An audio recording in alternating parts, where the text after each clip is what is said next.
José Raúl Capablanca, he had his endgames down to a science, really.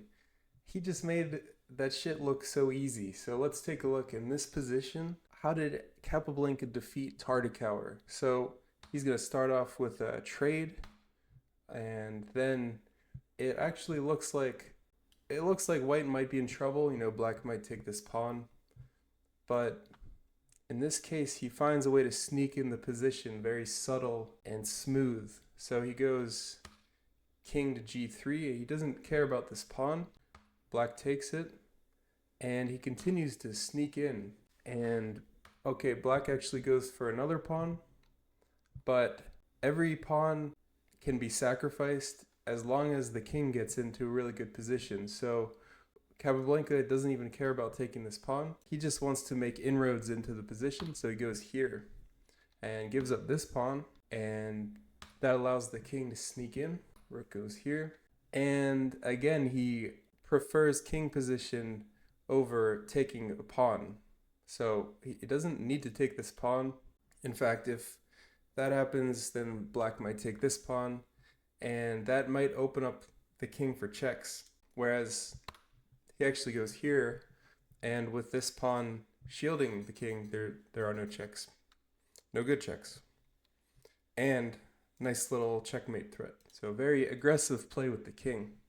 So black goes here, throw in a little check here, and then finally he will snatch this pawn, and it comes with a checkmate threat. So black's forced on to the defensive here. So we've given up some pawns, but finally the tides are turning here. King takes. Now he can finally cash in on this pawn, and he has a good king position and a good rook position. And black says, okay, let me get some, at least something back.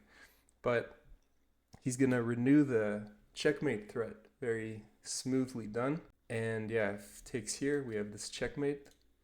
And if black retreats here, that's a little bit passive, so black tries this check. But Capablanca, always very efficient. He moves his king and attacks the rook and the pawn. So he used the checkmate threat and leveraged that into an attack. Goes here. Very smooth move here. And this allows the rook to take, but that would lead to a lost endgame for black. King would take here. So black does not take this pawn. Black moves the king. And from here, Capablanca just starts to clean up some pawns. Take. And these pawns are just going to be too far and too hard to defend. And he's going to offer a trade here. Black can not accept, definitely. And he's just going to move the king and allow the other pawn to move forward. Even though black can take, white's just going to push the pawn through. And this pawn is too far and too fast. And black resigns here. I hope you enjoyed this video where we got to explore the endgame prowess of the great Capablanca.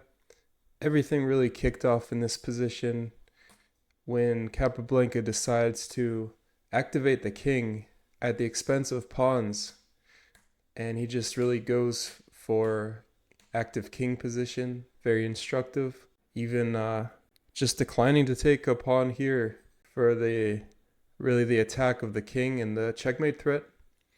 And from here, the king and rook were so well placed that he was able to clean up pawns.